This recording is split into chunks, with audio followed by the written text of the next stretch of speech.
bienvenida, bienvenido a esta serie de nuevos videos que vamos a estar publicando. La intención es que puedas tú aterrizar algunos conceptos a la realidad, es decir, vamos a hablar acerca de conceptos, aplicaciones importantes que has visto en tu curso, que has visto en tus cursos, y de esta forma poder complementar ese conocimiento para que tú realices un análisis y claro que el objetivo es que tomes mejores decisiones de inversión.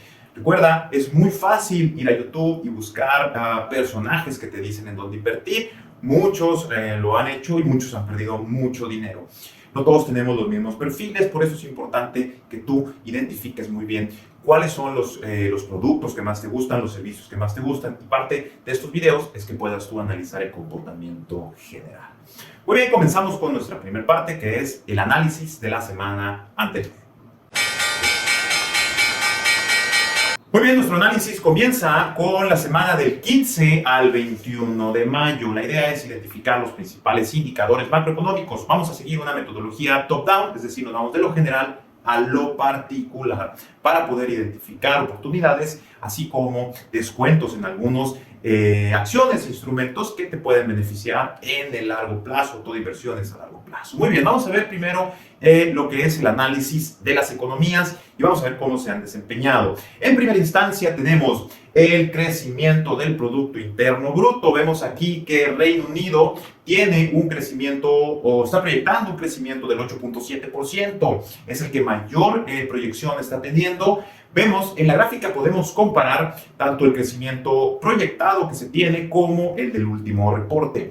China está proyectando un crecimiento del 4.8% de su Producto Interno Bruto, lo cual es bueno, eso está de acuerdo a los pronósticos. Sin embargo, por ahí vamos a ver indicadores adelantados que pudiera hacer que frene este concepto. Estados Unidos proyecta un crecimiento anual de 3.4%, lo cual no es malo porque es una economía muy grande. El problema es cuáles son las condiciones en las que se encuentra. Sin embargo, Estados Unidos está proyectando, o en el último reporte proyectó, una contracción de la economía de 1.4%. Esto no es un buen panorama. Si en el siguiente reporte ellos tienen otra contracción, técnicamente y oficialmente estará en recesión técnica. México y Brasil, un crecimiento pues pobre, digamos, de 1.6%, aunque Brasil trae ahí un as bajo la manga y ahorita vamos a ver cómo se están comportando los indicadores adelantados.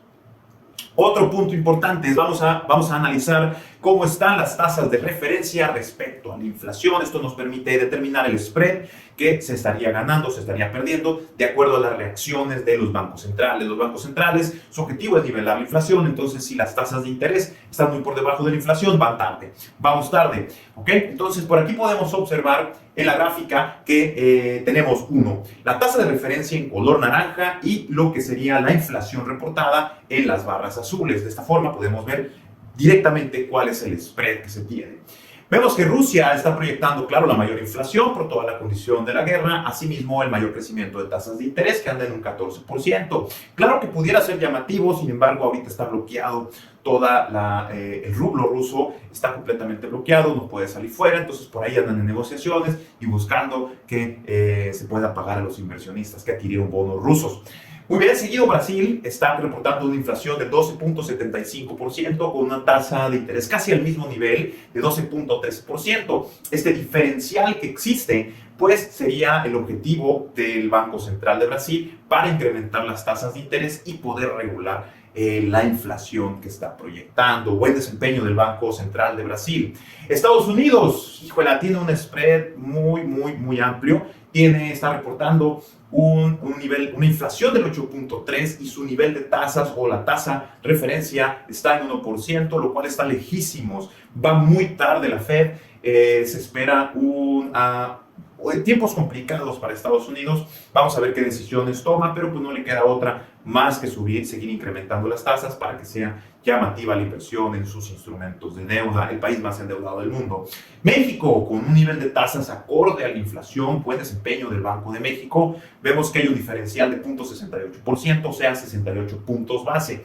Lo cual esperaríamos que estos 68 puntos bases sean lo que se mueva la tasa de referencia en los en los siguientes anuncios que haga el Banco de México. Entonces, buen desempeño del Banco de México, se vienen más incrementos en tasas, sobre todo en México. Entonces, puede ser que es buen momento de analizar los instrumentos de deuda del gobierno mexicano. Buen desempeño del Banco de México. Muy bien, continuamos con el análisis de las divisas. Las divisas, vemos que el rublo ruso ha tenido esta semana, vamos a comparar la semana y el mes completo. Aquí en la semana tuvo el rublo ruso un crecimiento de 4.47%, el real brasileño tuvo un 3.48% de crecimiento respecto al dólar, es decir, se demandaron más reales brasileños que dólares en un nivel de 3.48%, el peso colombiano y el franco suizo, por ahí son los que tuvieron mayor incremento. Vemos que esta semana se demandaron un poquito más de dólares, pues mucho tiene que ver el incremento en las tasas. Sin embargo, en un mes vemos que el rublo ruso ha tenido una apreciación del 22.16% y esto obviamente es por el atrincheramiento de la divisa. ¿Okay? El peso mexicano mes a mes, en un mes tuvo un crecimiento de 1.89, se están demandando más pesos en este momento y mucho está relacionado al nivel de tasas que se encuentran actualmente.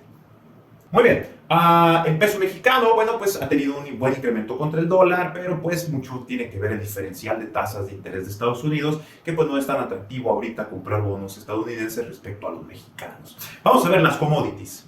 Commodities en energía, vemos el desempeño semanal y un desempeño anual, es decir, comparado contra el año pasado, cómo fue el crecimiento. Vemos que el carbón esta semana tuvo un crecimiento del 6.17%. Esto significa que se está demandando más carbón para producir energía, lo cual es malo para el ambiente, pero es bueno para la crisis energética. Debido a la crisis energética se tuvo que incentivar este tipo de energías y obviamente esto está derivado de la guerra y de los cierres en las economías o en las actividades sociales o empresariales. El gas natural esta semana tuvo un crecimiento del 3.75%. Por ahí vemos una disminución del 5.14% en las gasolinas, así como en el petróleo una disminución de 1.57% en el caso del West Texas y 1.47% en el caso del Brent en la semana. Sin embargo, comparando contra el año pasado, vemos que el carbón ha tenido un incremento de 313%, y todos los demás, como el gas natural, que ha tenido un incremento impresionante de 186%. Veamos ahora la agricultura. El desempeño de la agricultura, vemos en la semana que la madera tuvo un decrecimiento de 16.98%. Por ahí el azúcar tuvo un crecimiento esta semana moderado y algunos como el plástico, por ejemplo, tuvo un crecimiento moderado esta semana. Sin embargo, comparado con el año, vemos que el trigo ha tenido un crecimiento bien fuerte. Esto va a impactar a las empresas que tengan relación o que su insumo sea el trigo. Todas las empresas que dependan en su producción de estos insumos, si los precios han subido, sus costos van a subir, por lo tanto la evaluación de la empresa va a caer. Por ejemplo, Bimbo pues debería tener un efecto negativo en su evaluación. Por ahí Coca-Cola, Pepsi tendrían un efecto en su evaluación debido a que el azúcar ha tenido un gran crecimiento. Todos aquellos que dependan de la cuestión de cereales o insumos de la agricultura van a tener un decrecimiento en su valuación. Al igual que en el caso de los energéticos, todas aquellas que produzcan los energéticos como gasolinas, petróleos, gas, van a tener mayor valuación, mientras que los que necesitan esos insumos para producir van a tener una disminución en su valuación, pues sus costos van a verse afectados. ¿Cuáles empresas? En el caso de la energía, las de transporte, por ejemplo, van a subir sus costos, lo cual no es bueno. En el caso del algodón, del azúcar, todos aquellos que necesiten esos insumos, los que produzcan telas, los que produzcan refrescos, todos van a verse afectados en estos commodities. Estamos hablando de los dos commodities, tanto agricultura como de energía. Muy bien, en cuestión de metales, ¿cómo andamos en los metales? Vemos un crecimiento fuertísimo año a año del litio, que ha tenido un 414% de crecimiento, que es una locura lo que ha crecido. Vemos que en esta semana el acero disminuyó, lo cual pudiera ser bueno para las empresas que producen o que elaboran productos derivados del acero. Por ejemplo, Caterpillar, John Deere, pudiera ser que sus valuaciones se encuentren, aunque dependerá de la extracción de los metales en cómo estén las minas, o del carbón, o de lo que se esté realizando. Por ejemplo, el caso de CAT extrae minerales o provee equipos para la extracción de carbón o minerales, por lo tanto se van a incentivar más ahorita, porque ¿qué quiere decir? El carbón está subiendo de precio, es más valioso, total, por lo tanto las empresas que extraen van a invertir más en esos productos como Caterpillar, John Deere o aquellas empresas que se dediquen a la fabricación de estos equipos. Algo bien importante en los commodities para analizar es ahora los fletes. Los fletes, sobre todo los marítimos, han tenido un crecimiento muy fuerte en el último año, en los últimos 2 años. Por ello observamos que a inicios del 2020 el costo de un flete andaba aproximadamente en $1,000, haciendo un promedio en este índice que podemos ver. Ahorita, en este momento, en esta semana, el costo de un flete anda en $8,000, o sea, ve el crecimiento que ha tenido. Muchas empresas se están viendo afectadas por este incremento en los fletes, lo cual puede tener impactos claros en sus costos.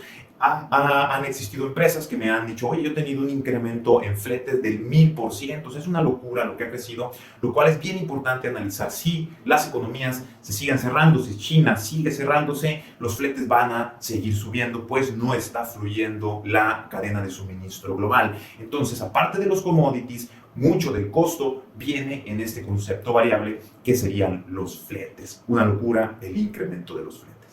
Muy bien, continuamos con indicadores adelantados. En este caso vamos a hablar del PMI de manufactura, el último dato actualizado. Aquí cabe destacar los países que han tenido un PMI menor a 50 y aquellos que han tenido un PMI mayor a 59, o sea que les está yendo bastante bien.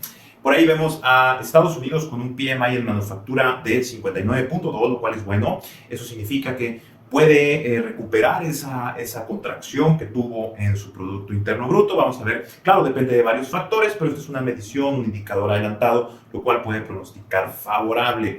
Por ahí vemos a México con un 49.3%, lo cual no es bueno. Significa que comparado con el reporte anterior del PMI más bien, pues andas en un reporte similar, lo cual esperaríamos que el Producto Interno Bruto termine algo acorde a eso, al que terminó en el último reporte.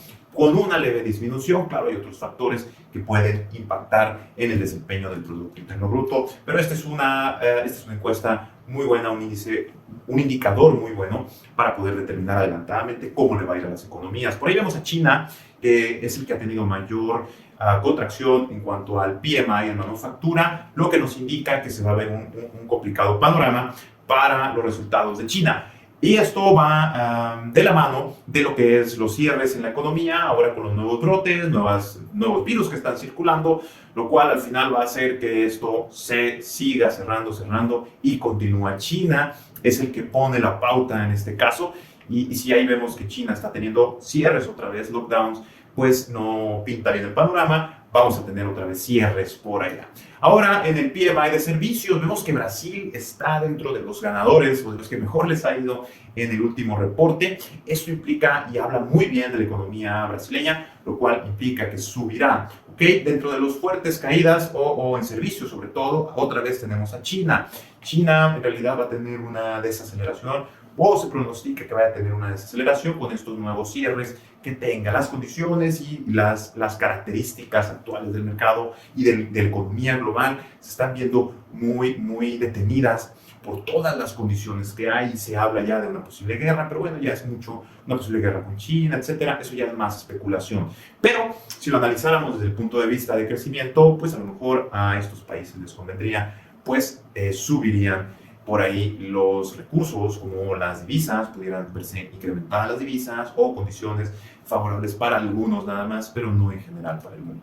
Muy bien, dicho esto, vamos a analizar ahora los instrumentos de deuda. En primera, vemos que los bonos de largo plazo de 10 años, los que están pagando más y los que están pagando menos. Por ahí en México se está pagando un 8.7% de los bonos de 10 años, en Brasil un 12.2%, que está acorde a lo que hablamos de la inflación. ¿Cómo están las curvas? El yield curve, la curva cupón cero de Estados Unidos, vemos una curva proyectada con crecimiento hasta 2.6 con los bonos de 2 años, o haciendo la simulación a los bonos de 2 años hasta un máximo de 30 años en 3.02, lo que significa que en teoría va a seguir creciendo. Vamos a ver cómo se ven los reportes que nos impliquen en los últimos días.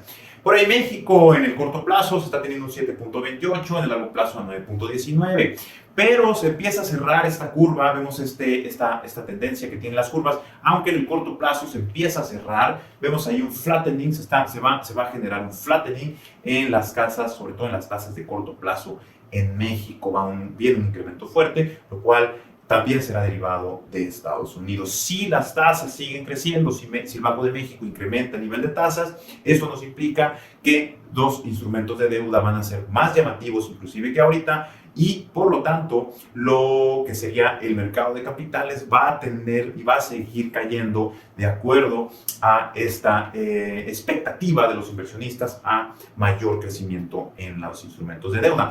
Si los instrumentos de deuda pagan más, se vuelven más valiosos. Entonces, cuando disminuyan las tasas, estos instrumentos van a tener muchísimo más valor, y los mercados, ¿qué van a hacer los inversionistas? Lo compran ahorita, que está pagando buenos intereses. En el futuro, cuando bajen las tasas, lo venden. ¿Y qué hacen con ese capital?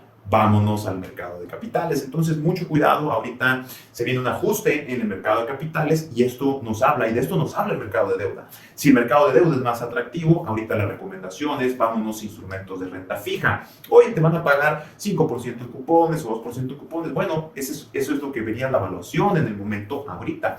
Pero en el futuro, si las tasas bajan, ese instrumento se vuelve mucho más valioso. Entonces, las tasas siguen al alza. Si ya vimos que hay un spread en México de 68 puntos base, quiere decir que en el corto plazo las tasas van a subir, lo cual vamos a tener instrumentos de deuda en México mucho más valiosos. Aquí es importante analizar cuánto están pagando ahorita los UDIs. Si vemos inflaciones fuertes, entonces los UDIs interesan, llaman la atención. Todos aquellos instrumentos de renta variable o de tasas variables son muy llamativos en este momento. Hay que movernos entonces al mercado de deuda. Vamos al mercado de capitales. En el mercado de capitales podemos observar el panorama completo del mundo, donde vemos que algunas economías se pintan en verde completamente y algunas ahí están pues agridulce, ¿verdad? Entre rojo y verde, pero nos vamos a enfocar a la principal. Claro, Estados Unidos. Estados Unidos, vemos aquí algunos sectores, algunas industrias muy en rojo y algunas otras muy en verde, lo cual tiene mucho que ver con la relación que tengan las acciones con los commodities o con los niveles de tasas. Por ejemplo, de forma general, vemos aquí que todos aquellos que dependan de metales que han subido de precio, como el cobre, aunque ahorita hay una disminución en eso, pues todos aquellos que dependan, por ejemplo, de insumos como el cobre, oro, o sea, electrónicos, se ven en rojo. Todos aquellos commodities que dependan, aquellas acciones o empresas que dependan de commodities como fletes, como el maíz, como azúcar, se ven en rojo. Aparte, los fletes que están subiendo se ven en rojo. Todas aquellas empresas que necesiten insumos que ahorita están subiendo de precio se ven impactadas. Si los costos de energía suben, todas aquellas empresas que proveen servicios tecnológicos también se ven afectadas, puesto que se necesita mucho más recursos para poder ofrecer el mismo servicio, hablando en cuestión de energías. Pero vemos a las financieras en verde. ¿Por qué? Porque las tasas de interés suben, ahora van a tener mayores ingresos por intereses, todas aquellas que ofrezcan créditos o que cobren comisiones. ¿Okay? Vamos a ver en general a las ganadoras y a las perdedoras. Pero antes quería hacer un pequeño paréntesis y analizar el Standard & Poor's. Fíjate aquí que el Standard & Poor's, si colocamos la tendencia media que ha tenido desde el 2008, 2009, por ahí, 2010, 2008, está teniendo esta tendencia, tiene 10 toques a la media, es decir, esta tendencia a largo plazo sigue vigente, pero vemos que en el 2020 tuvo este crecimiento, esta caída fuerte, luego tiene este incremento muy agresivo que es pura especulación. No hay en este crecimiento mucho análisis fundamental, es mucha especulación. Si tú entraste en el 2021 en algunas acciones, en algunas, no todas significa que han caído, pero en algunas que son de mayor atracción de todos en general, que les llamamos los borregos, es decir, ven una noticia, ven un movimiento y todos corren a meterse a esa acción, pues todos las inflamos. Pero ahorita los que ya saben, los que analizan que las commodities están subiendo, cuáles son los impactos que se van a tener en las economías, en los cierres, empiezan a vender, y esa es la caída que vemos. Si seguimos esa tendencia que le llamamos la tendencia media, la sobrevaluación que observamos va a tender a ajustarse. Tiene que continuar ese crecimiento orgánico de un negocio normal, de un crecimiento natural de los recursos y los productos que se ofrecen. Ahora, no significa que todas las acciones van a caer, pero van a caer aquellas que están más sobrevaluadas. Y hemos visto este efecto en las últimas semanas, lo cual es bien importante. Esta gráfica nos permite identificar hacia dónde va. Oye, no le creo a la gráfica, por ahí vemos que pues no toca cuando fue el COVID, tuvo un latigazo, le llaman, es decir, cayó más de la media y luego subió. Pues bueno, vamos a ver qué dice Fibonacci. Si analizamos a Fibonacci desde ese pico grande de crecimiento que vemos allá, podemos observar que efectivamente estamos buscando ese precio en la media. Por ahí en el 38.2% está el precio, o bueno, los puntos que debería estar el Standard & Poor's de 3.229. En tu curso de creación de portafolios, ahorita que hay una renovación, vas a ver que hay una muy buena recomendación de un libro, el cual pronostica en el 2017 este efecto que estamos viendo acá de la media. Y eso va a beneficiar, más bien te ayuda a pronosticar completamente cómo se va a comportar el Standard & Poor's en este proceso. Ahora, ten en cuenta que no necesariamente va a ocurrir esta semana, el siguiente mes o los siguientes 2 meses. Esto se puede prolongar de aquí al siguiente año. Todo va a depender de las condiciones económicas.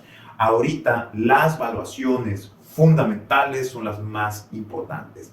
Si tú quieres invertir, invierte a largo plazo, pero invierte en algún producto que sea de tu agrado, en algún servicio que tú quieres tener en tu poder o que consumes o que va acorde a lo que tú piensas y a lo que tú desarrollas. Un concepto o algo que a mí me ayuda mucho es pensar, a mí me hubiera gustado mucho desarrollar ese producto, entonces pues invierto en la empresa que lo está desarrollando. Entonces por aquí podemos ver que el objetivo principal para el Standard & Poor's es de 3.229 en el 38.2% para que toque la media, no necesariamente ahorita, sino en un lapso de largo plazo, es decir, 1 año, 2 años vamos a estar viendo estas caídas, a lo mejor sube y se empieza a tener, pero todo tiende a regresar a la media. Muy bien, las perdedoras en este momento, servicios tecnológicos y tecnologías electrónicas, claro, incrementos en energía, incrementos en metales, incremento en desempleo, ahí CRM es a la que le afecta, sobre todo en esta que ofrece servicios de contratación vía remota. Por ahí retails, consumibles, no durables, tienen efecto por los granos, azúcar, fletes, no se diga. Claro que los fletes tienen un impacto impresionante. Manufactureras, incremento en acero al principio, ahorita viene un incremento, puede ser que la evaluación ahora empiece a subir, pero los fletes siguen afectando, cierre de países, hay productos que no están tan accesibles, hay insumos que no están tan accesibles ahorita con los bloqueos en la cadena de suministro, principalmente provenientes de China. Todo aquello que sea transportación, como UPS, ahí vemos a UPS que está a la baja, pues incrementan los combustibles, incrementan los fletes, marítimos principalmente, y la disminución en el consumo dada la inflación. Esto lo podemos ver también con Amazon, que el consumo ha disminuido, por lo tanto muchos dejamos de consumir cosas que no son necesarias, dado que los costos ahora son más altos, entonces consumes productos más básicos, más esenciales para la vida. Entonces hay un riesgo en cierre de economías y todo esto impacta principalmente la transportación de aquellos que dependan de los fletes principales. Ajustes, hay muchos ajustes en las valuaciones fundamentales, ahorita el enfoque es en la evaluación fundamental. ¿Quiénes son los ganadores? Bueno, los que están ganando ahorita son todas aquellas empresas financieras, principalmente que tengan, pues ha dado el incremento de las tasas de interés, todos los bancos ahora van a cobrar más altos intereses, entonces pues se vuelven más llamativos, tienen mayor ingreso por interés, pero pues también por ahí dependiendo cómo estén colocados y dependiendo cómo esté su estructura, pueden tener menores gastos o menores gastos por intereses. Entonces, financieras y servicios comerciales vienen al alza, de acuerdo a esta semana. Minerales, mayor extracción de minerales dado los precios tan atractivos que se están viendo. Sin embargo, la producción de los que dependan de estos insumos, no tanto, sino los que los extraen y los venden. Y todos aquellos que también tengan producción, por ejemplo, de petróleo, van a tener mayor incremento en su valuación, entonces las vamos a ver en terreno positivo. Todos aquellos servicios de información, principalmente para mayor inversión en investigación, dadas diferentes circunstancias. Información como información económica, financiera, información de salud, información de desempeño, todo lo relacionado a procesamiento y análisis de datos, vienen bastante fuertes, aunque con el asterisco ahí de, oye, cuidado con los costos de la energía para esas industrias.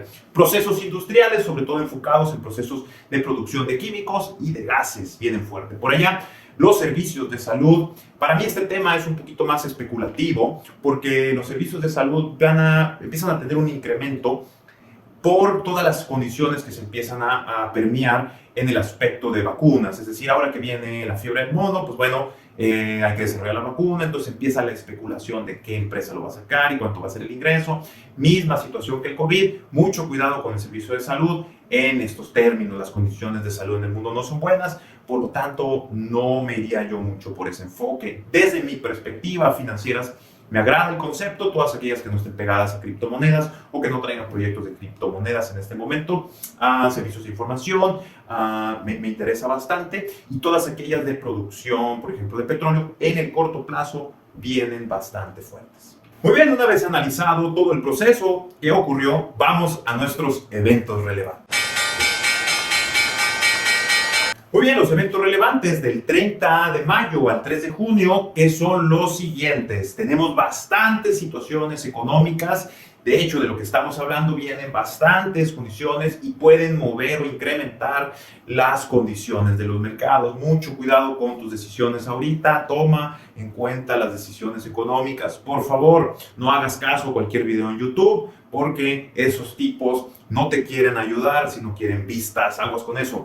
Muy bien, el lunes 30 de mayo que tenemos el balance fiscal de México, por ahí se reporta. El martes 31 de mayo tenemos la tasa de desempleo en México, importante ver cómo va la tasa de desempleo. El índice de precios de vivienda en Estados Unidos, por ahí que tanto están subiendo los costos de las viviendas. El miércoles tenemos una bomba de indicadores que nos van a publicar, entonces mucho cuidado, vienen ahí condiciones preocupantes. Tenemos el indicador global de operación, de la opinión empresarial en México, cómo va la opinión empresarial en México. Se estima que va a terminar en un 53, arriba de 50 es positivo, entonces pinta que va bien. Sin embargo, el PMI de manufactura en México del Standard & Poor's se pronostica en un 49, un poquito menos que el anterior era de 49.3, este que viene quiere decir que disminuye, lo cual pudiera impactar en el Producto Interno Bruto de México. ¿Cómo están las reservas internacionales? Se espera que suban las reservas internacionales, el día miércoles también las reportan. El Standard & Poor's, el PMI de manufactura de Estados Unidos, por ahí se reporta, no hay un forecast ahorita estimado, y el Purchasing Index, el Housing Index, vienen índices fuertes ahí de casas y del poder de compra en Estados Unidos. Hay que poner mucha atención, estos pueden tener impactos directos en los mercados, ya lo vimos, ya lo analizamos, vamos a ver ahora cuáles son los que vienen. Ahora, el jueves tenemos el índice de confianza del consumidor en México. Vamos a ver cómo le va el jueves, y el viernes cerramos la semana con un bombardeo de información. Tasa de desempleo en Estados Unidos, que se espera un 3.5. Los servicios, el PMI de servicios, el PMI compuesto. Una vez que se publique el de servicios, tenemos el compuesto de manufactura y servicios, y las nóminas non-farm payroll, le llaman. Estos indicadores pueden mover mucho los mercados, entonces hay que tener cuidado, hay que tomar decisiones fuertes, pero hay que investigar y visualizar cómo terminan antes de poder tomar decisiones. Cuida mucho la decisión, en dónde vas a invertir, en qué mercado, pero depende mucho de cómo salgan los resultados. Muy bien, ya que vimos el análisis, es momento de ir al concepto.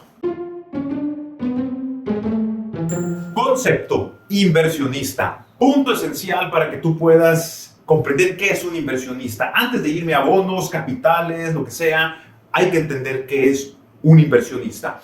El inversionista es una persona física o moral que compromete su capital para adquirir instrumentos financieros. No solo eso, el inversionista está casado con ese producto, servicio o empresa que produce o provee ese servicio.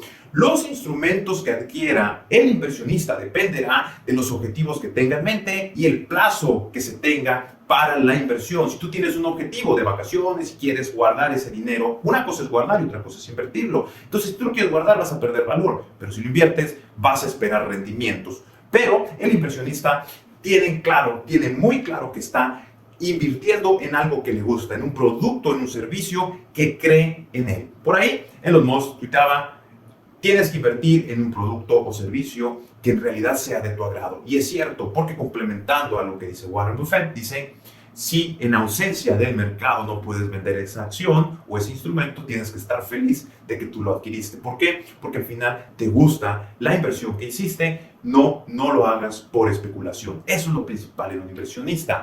Y un inversionista, el perfil es bien importante, no es lo mismo tu perfil que mi perfil. No compartimos perfiles, somos bien diferentes, cada persona, cada inversionista es muy diferente, entonces dependerá de muchas circunstancias. Si tú te vas y haces caso en redes sociales o en videos de YouTube, pues esa persona tiene ese perfil, tú tienes otro, yo tengo otro. No podemos tener los mismos objetivos. Si tú te quieres hacer rico de la noche a la mañana, bueno, pues también pudieras comprar boletos de lotería o apostar en deportes. Muy bien, el perfil de cada inversionista dependerá del horizonte de inversión, de la aversión al riesgo, qué tanto me arriesgo o qué tanto no me arriesgo, ingresos que tengas y los conocimientos que tengas en finanzas.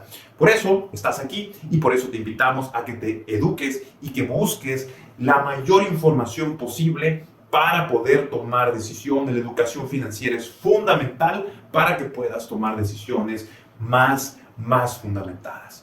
Ahora, hay tres principales perfiles o clasificación de perfiles: conservador, moderado y agresivo. El conservador pues no espera nada de pérdidas y normalmente invierte en instrumentos de renta fija como CETES, como aquellos que son seguros. El moderado pues invierte en ambas, pero en una proporción normalmente igual o proporcionalmente similar.